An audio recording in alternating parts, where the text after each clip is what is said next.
Good afternoon and welcome to the Sustainable Materials Management webinar series, a joint effort between the National Recycling Coalition and the Pennsylvania Recycling Market Center. My name is Wayne Bowen. I'm the Program Manager for the Recycling Market Center and will serve as your moderator today. Before we get started with the presentation, we would like to extend a special thanks to Bob Hollis of the Mobius Network for providing the webinar management software for this series, and Savannah Batowski of the National Recycling Coalition for assisting the RMC with webinar promotion and technical support. Today's webinar topic is polystyrene foam recycling. Our presenter today is Christine Cassidy, who I will introduce in a moment. Following her presentation, we will conduct a question and answer session. If you have a question or comment, please use the GoToWebinar dialog box located in the control panel on your screen. You may also use the dialog box to request assistance if you're experiencing technical difficulties during the webinar. Please note that an edited version of this webinar will be made available for viewing via YouTube links on the National Recycling Coalition and Pennsylvania Recycling Market Center websites. The presentation slides can also be obtained using the handout upload feature on your webinar control panel. And now I'd like to introduce our presenter.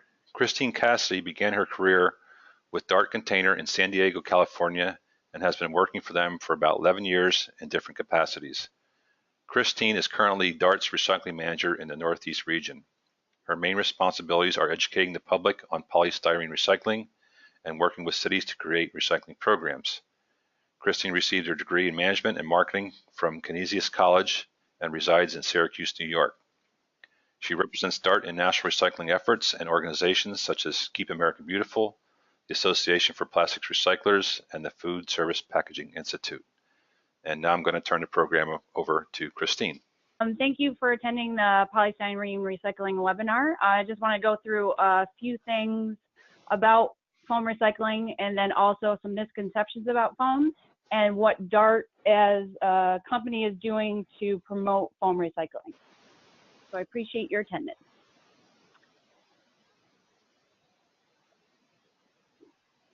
Just to give you a little background of Dart, once I start talking to a few communities, they don't really know what Dart does or what their goal is for foam recycling. So I want to just get into the background.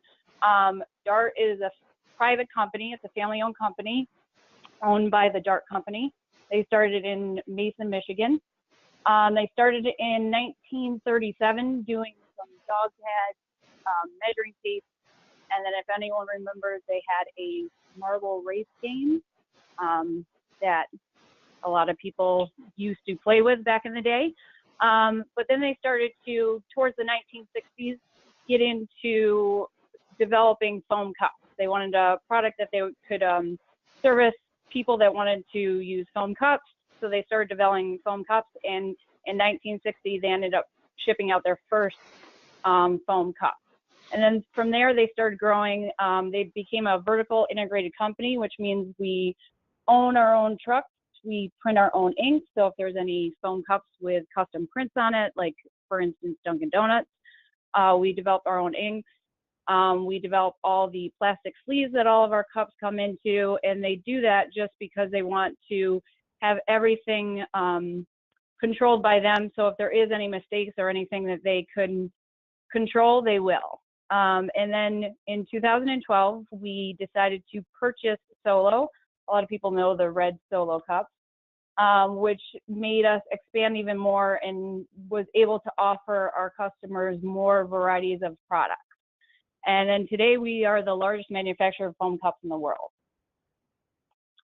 But like I mentioned, after the acquisition of Solo, we wanted to have a variety of products for every need. Every restaurant has different needs for different applications. Some serve coffee, some serve soup, salads, whatever. We wanted to make sure that we were able to provide the necessary products for the necessary customers.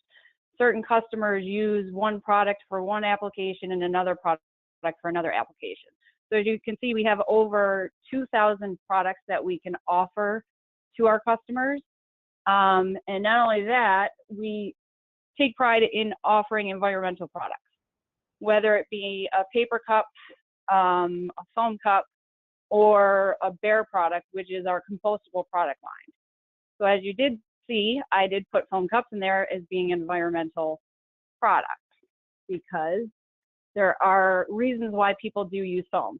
So we get a lot of questions from customers, from municipalities, why do people still use foam?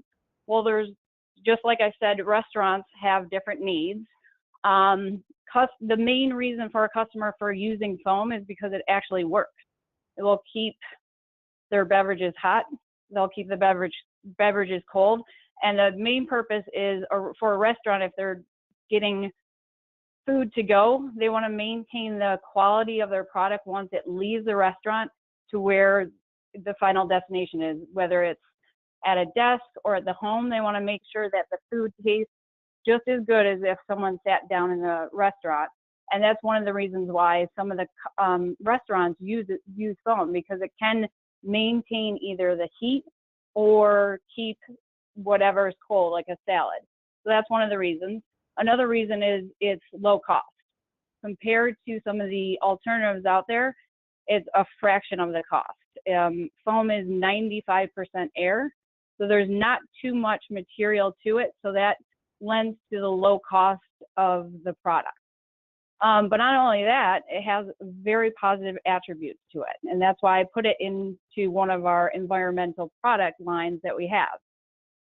It uses low water, minimal raw materials. Is, like I said, it's 95% air, and the most important thing is it can be recycled, and that's why we're all here. Foam can be recycled. A lot of people say, you know, it can't be recycled. DART has been recycling foam for over 25 years at all of our manufacturing plants. So with that, we decided, since we're putting this product out on the market and we've been recycling it, why don't we expand it out and tell people that it can be recycled, and here's how it can be recycled, and kind of, you know, give back to the community and tell them how it can be recycled and actually take it back and recycle it for them as well. So that's one of the misconceptions. A few other ones are that the alternative products are better for the environment.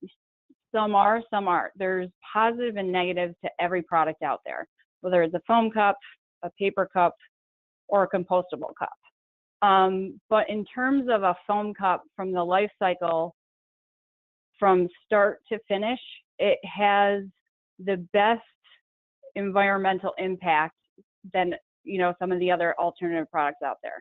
And I say that because we, like I mentioned before, we produce all of the products that can go there, paper, compostable, and just in terms of the environmental attributes of the foam cup, it's very, you know, very low impact. And like I mentioned, it's 95% air. It uses less energy, low emissions, and less water to make. And like I said before, it can be recycled. So the next thing is the markets for recycled material. There are markets for foam recycling. There's people that have been using recycled polystyrene for years. Some of them are like picture frame companies. But we're hoping the increase in companies requesting PCR, which is post-consumer recycled content in products, we're hoping that foam will be also one of those products that can be used in, you know, PCR products, like a picture frame. There's picture frame companies that sell into Walmart, and Walmart's a big company that wants to start asking their vendors to use PCR in the products that they sell. So we're hoping that will catch on more, and there's more, not only polystyrene, but PET and polypropylene will be recycled and placed back into products, into useful products, so it can be reused over and over again. And another one is that foam food containers are made with styrene. Styrene is actually a natural occurring substance that you can find in beer, cinnamon, strawberries, and coffee. So actually, some people will say, well, when you drink a cup of coffee out of a foam cup, it leaches into your coffee and you're actually consuming styrene, which is very unhealthy for you and can cause cancer. You actually, when you're drinking the coffee, you're actually consuming more styrene just from the coffee alone, whether you drink it out of a foam cup, paper cup, ceramic cup, it's, you know, natural occurring. And we go into some of these cities, the one thing that they mention is the dangers of styrene, and they want to ban foam food service because of the health risk. But when we take a deeper dive, one of the things that they actually do is they make exemptions for people. The first exemptions they actually make are for schools and hospitals. So if it was actually causing concern and health issues, the first people that they would make sure that aren't using foam are the hospitals and the schools. So that's just a misconception, and I think, you know, in order for people to promote banning foam, they use that as kind of a scare tactic. But if you really dive into it, if it is a health concern, then they wouldn't exempt hospitals and schools. That would be the first people that would get rid of it. So, you know, there are a lot of misconceptions out there about foam, and if you just do the research to look into it, you'll see that some of the information that's backed on these misconceptions are just very far-fetched. And just the last one I'm going to mention is that we hear constantly is foam is clogging up our landfills. Foam food service represents 1%, both by weight and volume, in landfill waste. The chart that I have on the screen right now is from EPA, and that's the average waste that goes into the landfill year after year. And as you can see, the bottom part of the chart, the light green area, it says plastics is 12.8. So 12.8 of the landfill waste per year is plastics. That includes, you know, plastic bottles, any plastic packaging, and it includes foam. So foam out of that 12.8 is less than 1%. So when we hear that, you know, we constantly hear foam is clogging the landfill and it's taking up 30% of the landfill, we need to get rid of it. It actually isn't. And if that was a really big concern that it's clogging up the landfill and we need to get rid of it, well, it's not just foam food service out there. There's actually a lot of plastic or packaging foam. So if you get a TV or refrigerator and anything like that, it's packed in foam. So if it really is clogging the landfill and you want to do something about it, banning foam food service isn't going to accomplish your goal. A comprehensive recycling program would, because now a recycling program will be able to capture the foam food service and also the packaging foam out there. So you're able to capture everything, and it will kind of promote the, you know, a lot of cities are going to zero waste. In order to achieve zero waste, you have to have a comprehensive recycling program, whether it's for foam, paper, polystyrene, anything, or polypropylene, anything out there. You have to have a comprehensive recycling program to capture everything. So we try to promote foam recycling where we can, because banning one foam food service is just going to be replaced by another product, whether it be a paper cup or a compostable cup. Now, unless you dispose of those two things properly, it's still going to end up in a landfill. So what we do is go out and promote foam recycling, just because, like I mentioned before, a lot of people have the misconception it can't be recycled, but it actually can. So we'll go out and we'll do some recycling events in and around some of our manufacturing plants. As you can see, we participate in running events where we're handing out foam cups with water, and then we'll take back all the foam cups and bring it back to our facility and recycle it. We also partner with certain cities around our manufacturing plants to do, you know, around like something like Earth Day, where we'll help conduct a recycling event where residents will bring, you know, their old TVs or electronics, and usually when they get their new TV, it's packed in a cardboard box and wrapped in foam. So we partner with them so we can, it's kind of a one-stop shop. They can recycle their cardboard box in one area, their old TV in another, and then bring their foam to one of our recycling trucks, drop it off there, and then we'll bring it back to our facility and recycle it from there. We also have drop-off programs. We have facilities all throughout the United States and Canada, and at every one of our manufacturing facilities, we have a drop-off program. And what that means is if you're in and around one of our plants, we will take back any foam that you have, and in the picture right there, there's a bin where you can drop it off. And it's not only our products, but we'll take back and recycle our competitors' products, any food service products, and then also the foam molded blocks, like I mentioned with the TV refrigerator, we'll take that. We also partner with some of the businesses in and around our facility too. There's a lot of office buildings that will get new computers for everyone. So they have a lot of foam waste. So they'll give us a call and say, can we drop off a truck of foam? And we, of course, would love to see that, because we don't want to see foam or recycled material go into a landfill. We prefer to have it recycled and, you know, find a better home for it than a landfill. And that hopefully is at one of our drop-off programs at our facilities.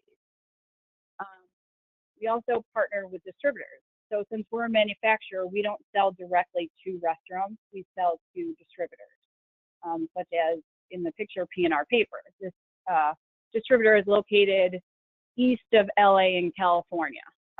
What they have done, they have a lot of school business. So we don't make the 5-compartment school lunch trays that are made of foam. Our competitors do. But a lot of schools have mentioned that they, you know, they go through, I don't know how many lunch trays per day. Sometimes schools are serving 2 meals per day to students. So they, you know, started looking into how much waste they were actually generating with the foam trays. So they wanted to set up a program. So actually P&R came to us and wanted to partner with us and said, you know, we're servicing all these schools. We'd love to start a distributor take-back recycling program. And what they do is, in their contract, when they sell to schools, they say, you know, we will come back and pick up the trays as long as you collect them and put them back in the boxes. And then we'll collect them, put them on the truck, and then bring them back to our Corona, California facility, and we'll recycle them for you. So just partnering up with distributors, we're able to reach a larger market for recycling. And this is not in every area. It all depends on the distributor. They took the initiative and said, we want to be a greener distributor. We know we're sending out different types of products. We want to take back as much as we can and recycle it. So DART's going to help us do that. So we do school lunch trays at our Corona facility, and we recycle them. But the majority of people that go and get to-go containers or go get a coffee on their way to work or on their way home, they bring it home. So if a restaurant offers recycling, most likely you're not going to take it home and then bring it back. You're going to dispose of it at home. And we found, not with only a foam program, but if you can make recycling as easy as possible, people are going to do it. It needs to be like a no-brainer. There's a lot of people out there that are great at recycling, and then there's others that say, I don't want to think about it.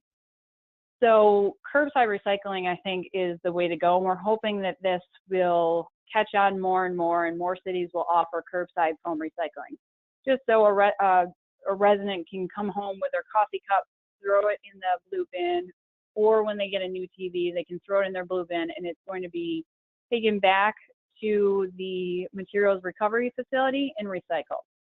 So that's where I think of course, we want to go in that direction, because like I mentioned, we want to make recycling polystyrene as easy as possible for residents and to reach as many residents as possible. And I think curbside recycling is where we can reach the most people with that.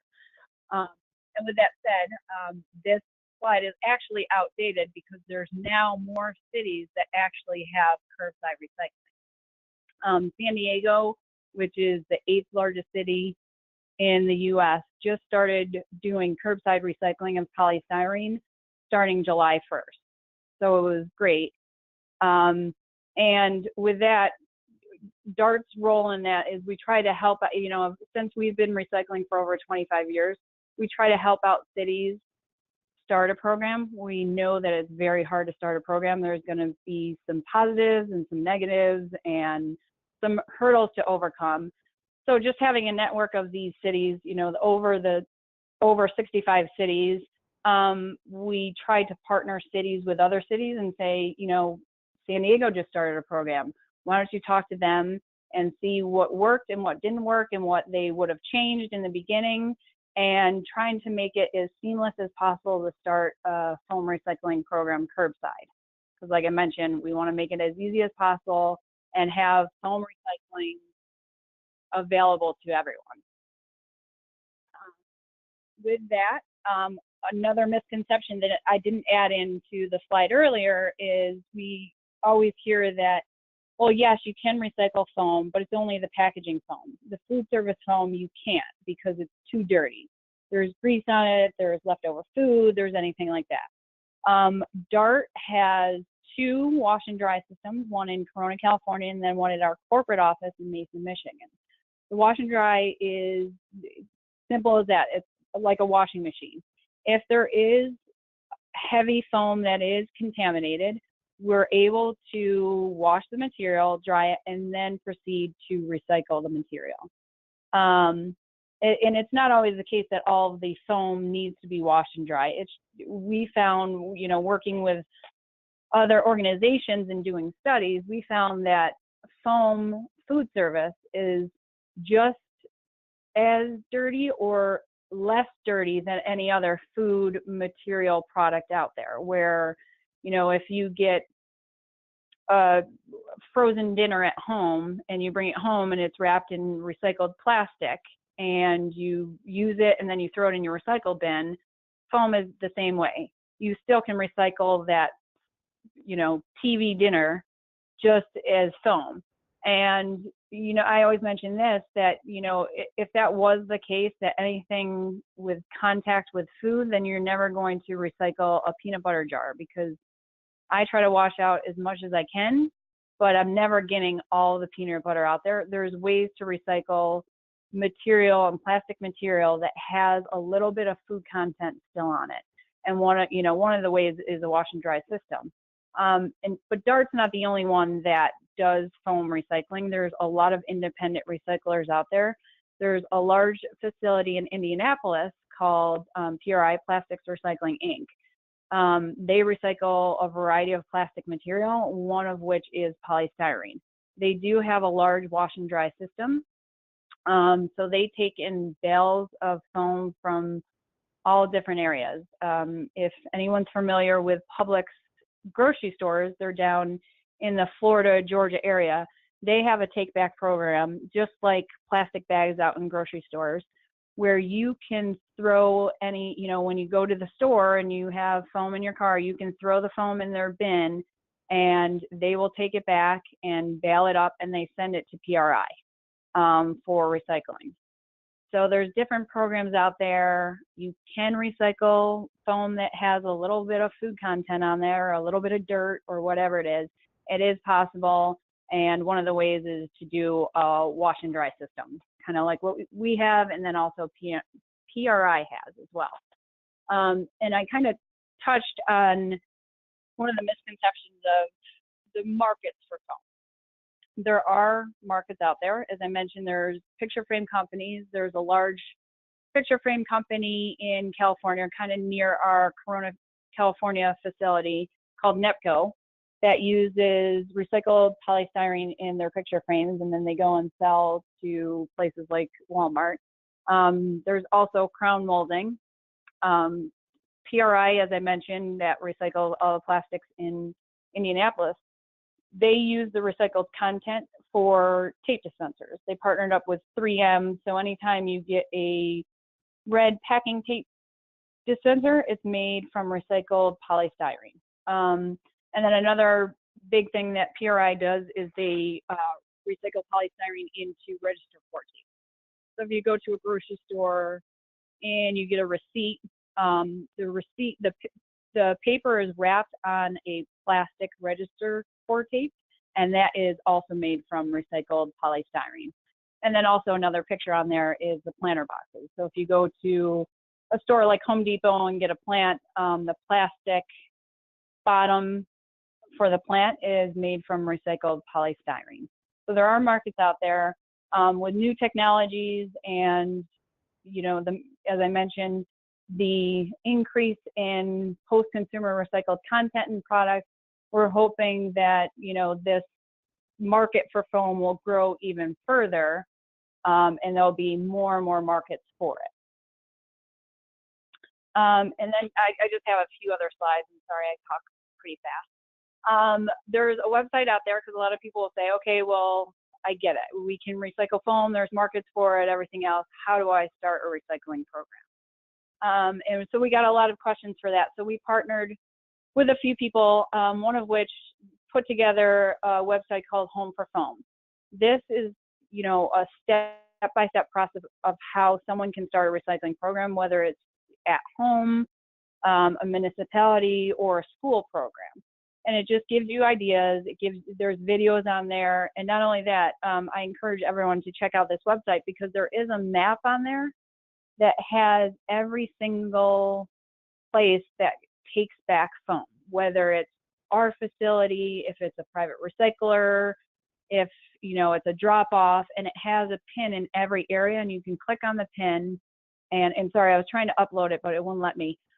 You can click on the pin and see exactly where it is. So depending on if you're in San Diego, you can check to see if curbside recycling is available, or if there's a private recycler in the area near your house where you can just drop off if you get a TV or a cup of coffee, drop off foam and it can be recycled. So I get a lot of inquiries about where can I recycle foam. I live in San Diego, so I'll always direct them to that map or to this website and said, please check this out, see where you can recycle it, and, you know, kind of thanks for doing your part to avoid throwing foam in a landfill where it can be recycled. Not only that, we also partner with FDI, which is the Food Service Packaging Institute.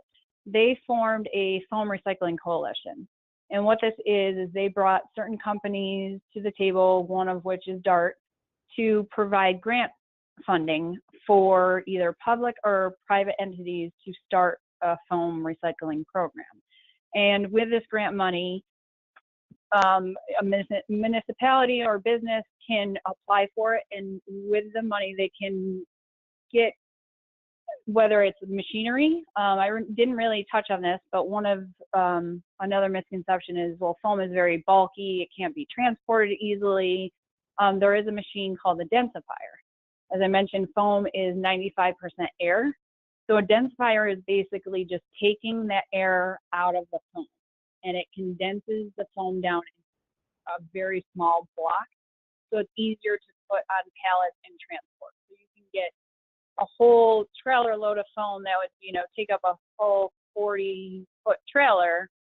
You know, you can condense that down, and now it's only taking up a small portion of the trailer. So with this Foam Recycling Coalition grant money, you can apply for a densifier. So cities that have started curbside recycling applied for this grant, got a densifier, and now they're taking back foam and they're densifying it, and then they're able to either ship it to a local recycler or, like, you know, a picture frame company, or ship it out to someone like PRI, and it's just easier to ship it out.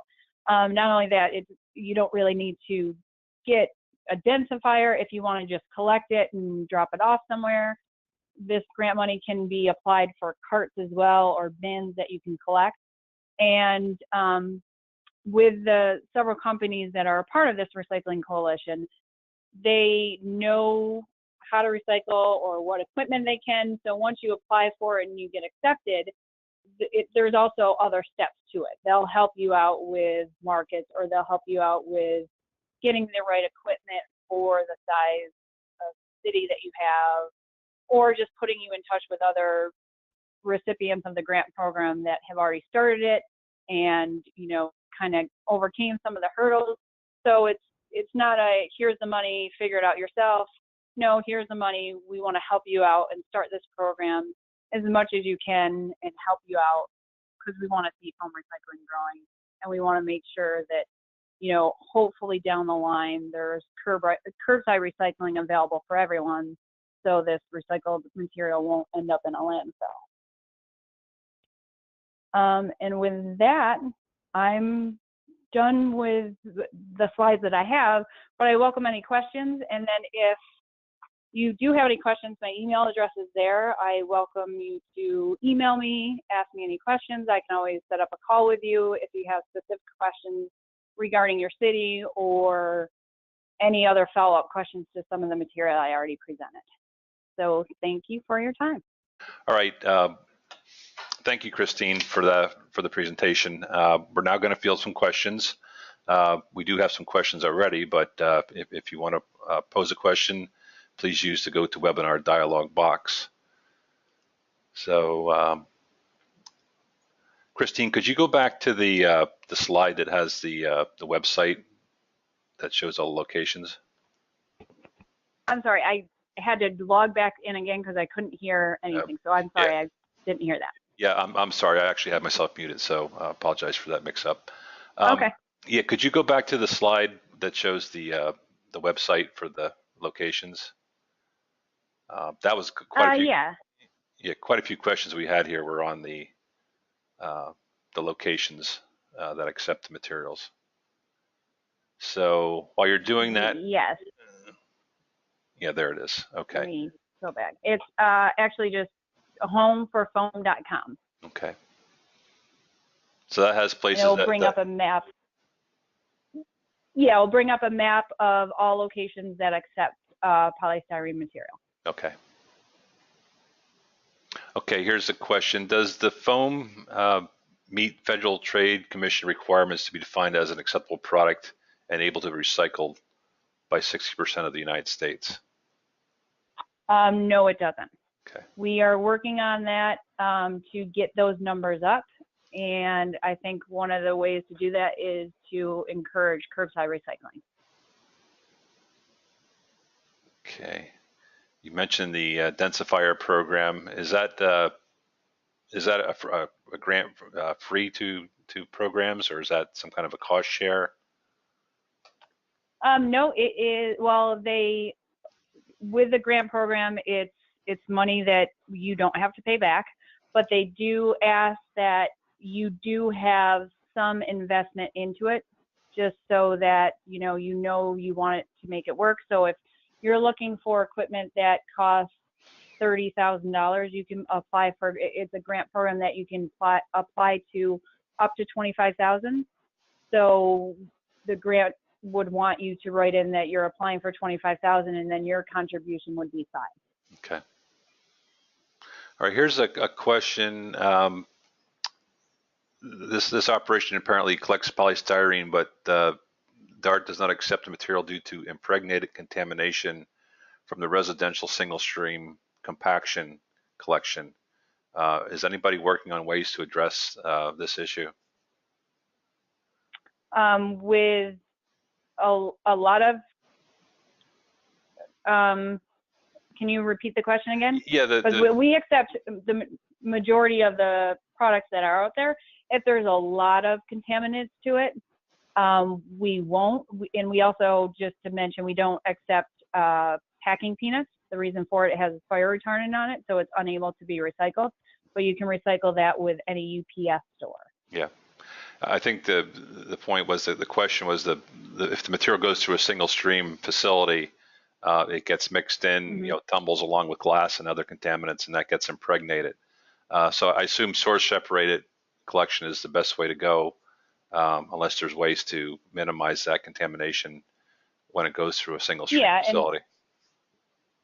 Single stream.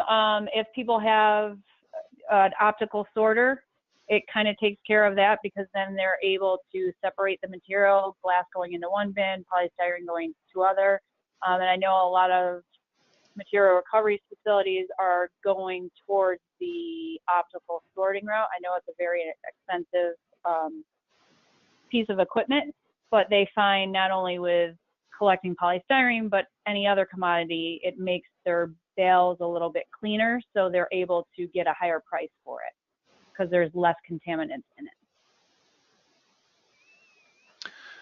Okay, this is a life cycle analysis question. Since polystyrene is almost all air, have you done any LCA studies to see if the emissions for trucking polystyrene to the recycling facilities versus the benefits of recycling it and the avoided greenhouse gas emissions from using the raw material?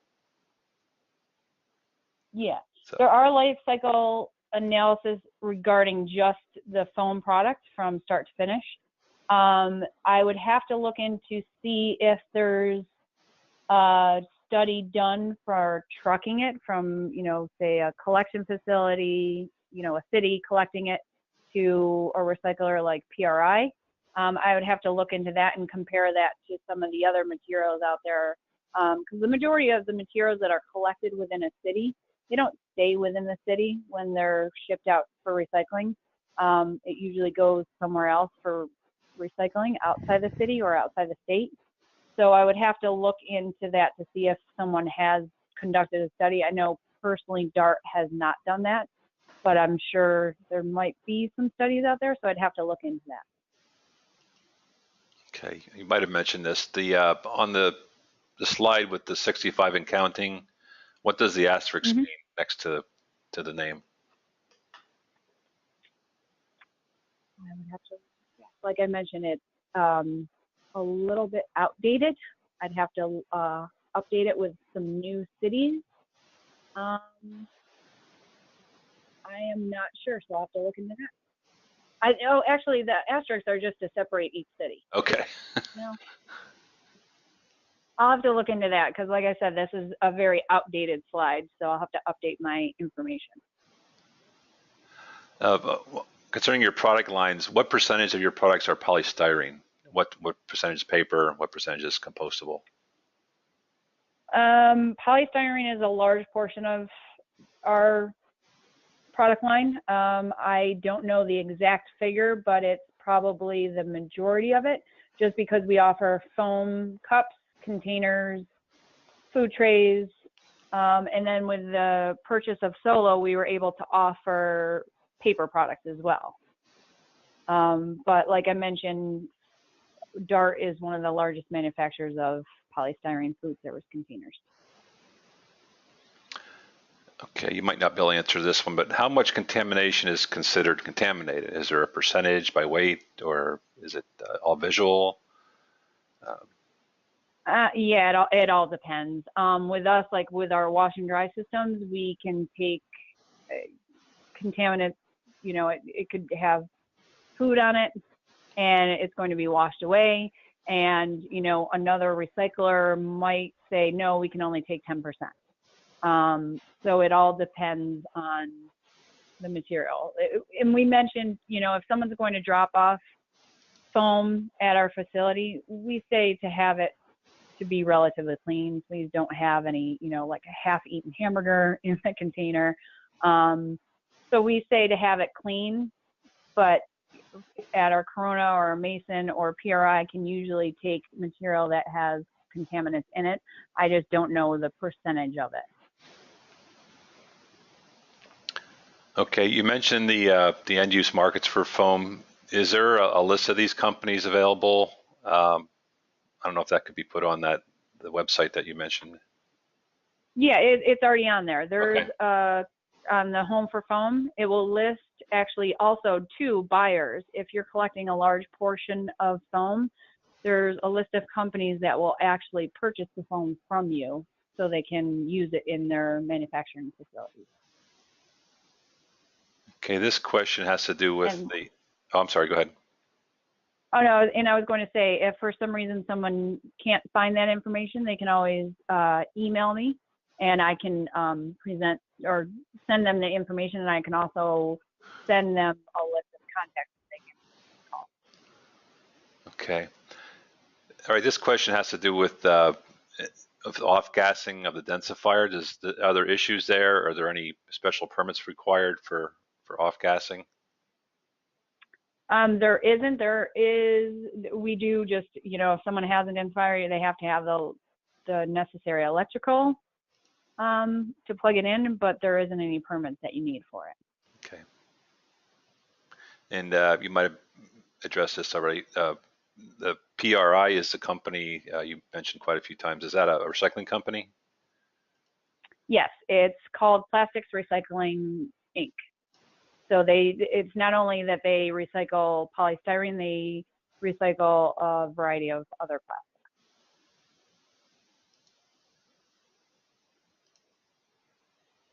Okay, here's a question. You seem to define recycling through curbside collection.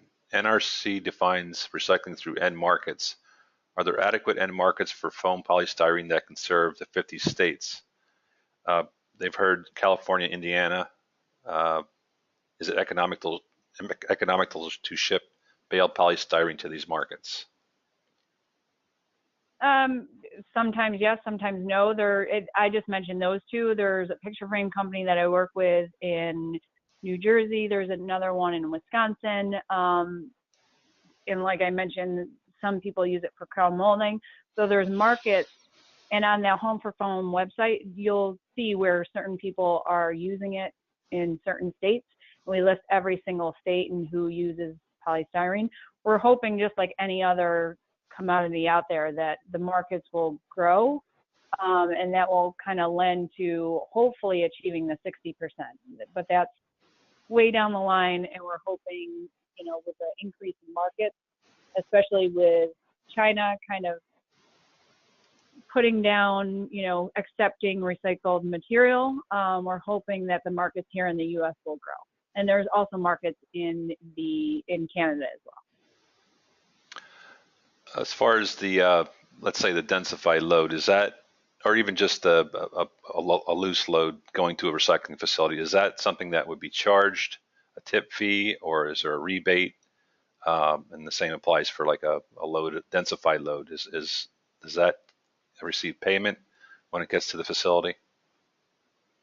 At our facilities, no. We just take it back. We don't pay for the material. Other recyclers do pay for the material. So it all depends on where you're sending it to. And it wouldn't matter. At our facility, like I said, we don't purchase anything. So if you bring densified material or just loose fill, we'll just take it and recycle it. Another independent recycler might request that you densify the material, and then they'll pay by the pound. Do you have any recovery rate figures for some of these programs? We keep numbers, us personally, at our facilities. We track how much we take in and recycle, but we always want our numbers to go down. And the reason for that, we would prefer an outside recycler that is making, kind of making a profit from it, take some of the foam that we're collecting, and we'd prefer them to take it so they can make a profit on it. We just offer this as a free service. So we do, if someone has a question, like I mentioned, that we have a drop-off in our Mason, Michigan facility. If someone in Michigan wants to know how much we personally are converting from the landfill, we'll be able to give them those numbers. But in terms of outside recyclers, we wouldn't know what they're doing unless we contacted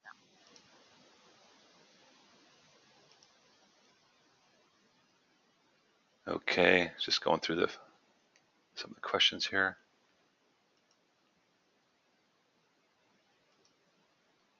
All right, I think we're going to end up the session here. So if there are any follow-up questions, feel free to contact Christine. So again, this webinar, like all the webinars in this series, has been recorded and will be available via YouTube links on both the National Recycling Coalition and Recycling Market Center websites.